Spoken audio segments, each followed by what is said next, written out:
Okay, today I'm going to address the damaged radiator here. So I'm going to go ahead and replace it. First thing we're going to do is lift up the vehicle to gain access to the drain on the radiator. I'm lifting it up so I can fit my bucket underneath. Our radiator drain is located right here on the bottom of the radiator. I'm going to crack it loose, allow it to drain, and I'll take the radiator cap off the top, which will allow it to drain a lot faster. And while that's going, I'll go ahead and remove the upper radiator hose.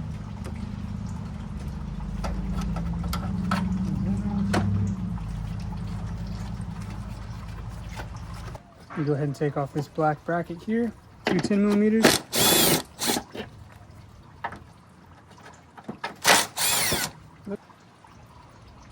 And do the same thing here. Okay, look at that. This one's loose. This one's not even in all the way. What's up with that?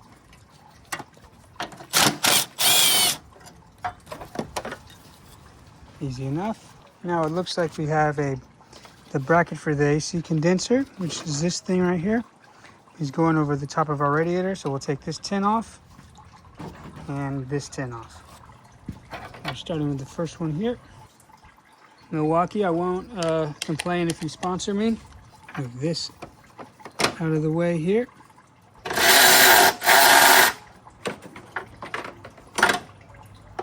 We got the radiator drain all the way removed.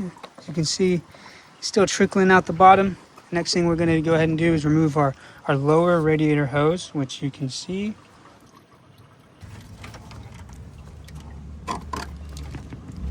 Work that thing back up the hose. And there we go.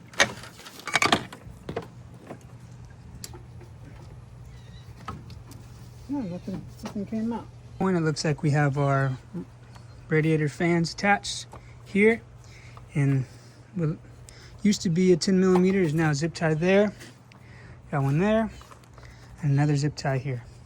See if I can use these to cut them off with. Let's see. There we go.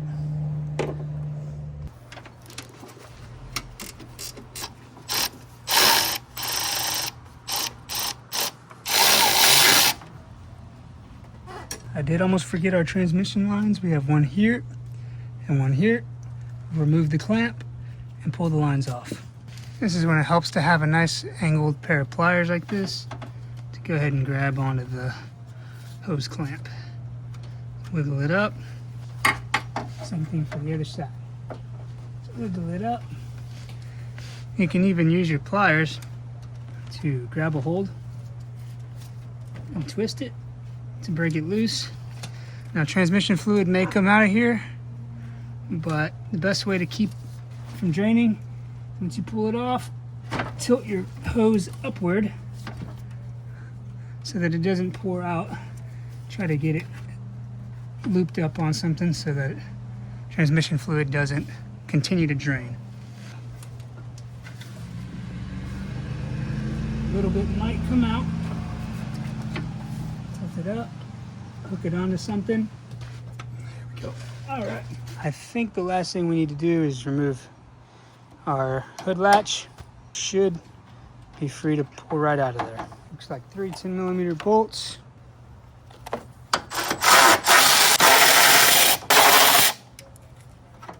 Lay that over the side. And don't lose these. So I'm finding that the transmission cooler lines, the inlet and outlet pipes are hanging on the bottom of the radiator fans. So we're going to see about moving these fans out of the way a little bit more. Zip tie on the bottom.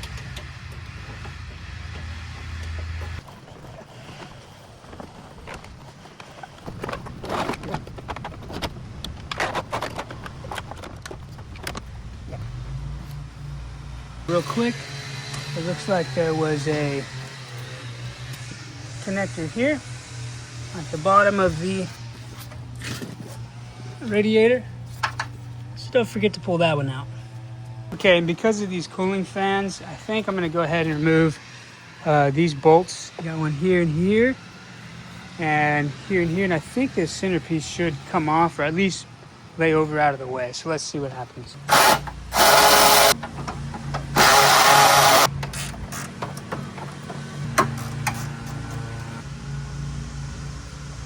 I probably should have done this to begin with, but live you learn. There's another one on the back side right here, one right here. I just moved the reservoir out of the way by pulling straight up on it.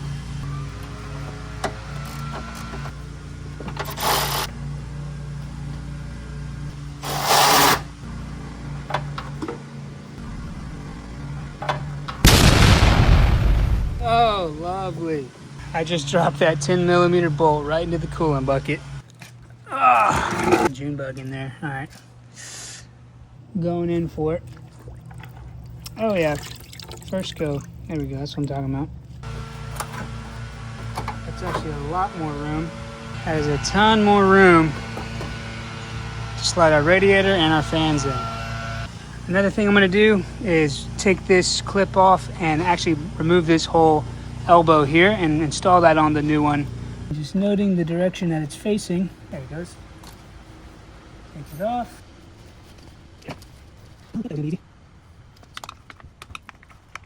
We're gonna go ahead and try the WD-40, see if we can loosen up this connector, elbow, whatever you want to call it.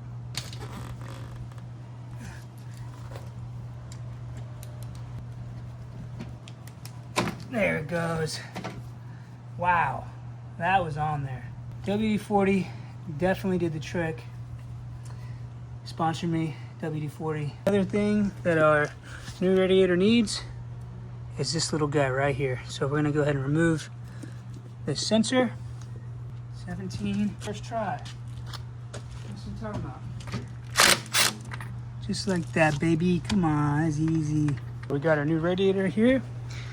Go ahead and pull the plug out of this. Thread that down in there. I'm not gonna go too crazy tight with it. I think I'm actually gonna reinstall this to the rubber hose at the bottom first. That way I don't have to try to maneuver this elbow through all of this. Now the only thing I need to ensure is that this little groove at the bottom is gonna line up with my radiator. Put this back in. My clamp back down where it was. All right. There we go. You can kind of see the grooves of where it was sitting before. I like to try to get it as close, if not right on the groove as best as possible to prevent any leaks from happening. This radiator's ready to go. I always like to go ahead and try to snug that drain just a little bit just to make sure that it's sealed. Something I almost forgot is that the bottom of this mount here are 2 bushings that we need to take from the old radiator. Right here, we're gonna snag these off of here. Oh, put it on right here, just like that. Just like that. Where they're gonna sit, way over here and way over here. Now our radiator is ready to go in. All right, there you go. The new radiator's in place. And we'll go ahead and start putting our fans back in place. Ever so gently without scratching or gouging our new radiator. These don't look like factory fans. We're gonna make do with what we got. All right, so very bad discovery. Our mounting points for our radiator fans do not line up. And they don't line up on the old one either, so that tells me that these aftermarket fans are incorrect and they're just going to be dangling like this, which is not good. So I'll probably have to get new cooling fans to keep this from hitting my new radiator. All right, back to the zip ties. Temporary fix until I figure something out with that.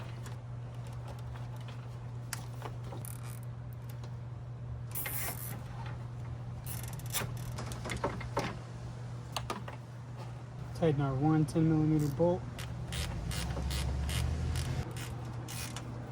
Go ahead and put our 6 bolts back for the mounting bracket here.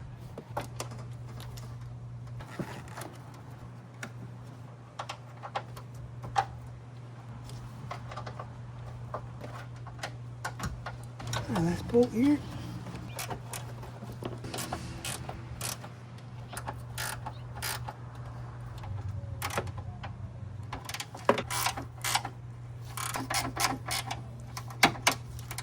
Now we're going to go ahead and put on the bracket for our condenser. It's just a bushing on one end and a bolt that goes into that. Bolt goes right into the side. Put on my condenser. Now we can move on to our bracket for the radiator. This side goes under the grill. Yeah, this side goes underneath the headlight mount, and then this side goes to the bracket. And this one has a little clip for the grill, which was already missing, so I don't gotta worry about that.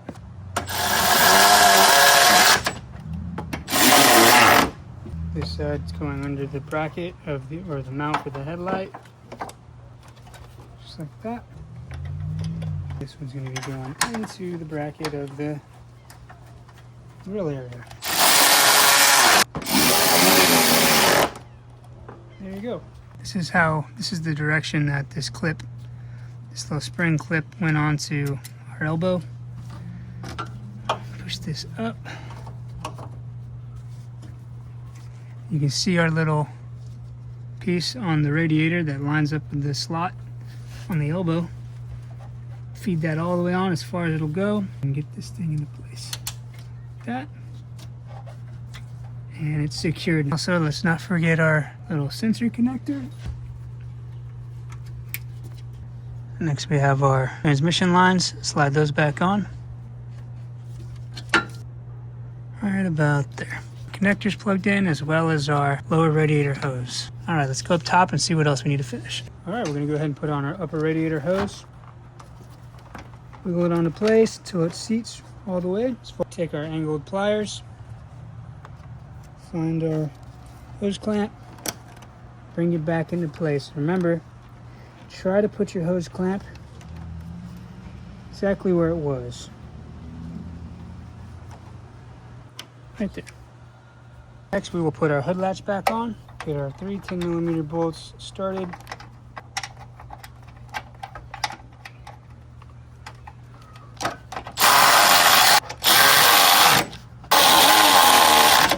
So I got this funnel kit to help bleed the coolant. Make sure we have the right size adapter here. That looks like probably the one. Find a little deal that fits inside of here properly. Looks like it's going to be that one. This will go here.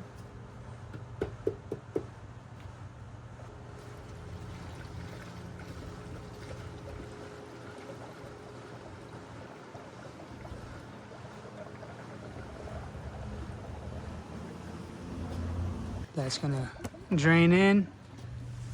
No leaks at the bottom, so that's good. We'll go ahead and let that fill up. Once it stops draining, we'll go ahead and start the vehicle and allow the system to purge it of air. I like to overfill it a little bit because as the air comes out, the coolant's going to drop down. Okay, so now we're going to go ahead and start the vehicle up. Make sure our heater works and that this isn't draining any more coolant. Make sure we get all the air bubbles out. As long as this doesn't have any more air bubbles coming out and your heater's working, your coolant should be purged of all the air in the system. All right, so I got a dead battery, so I got to go ahead and hook up my jump box. All right, that's charging up. Let's see what we can do.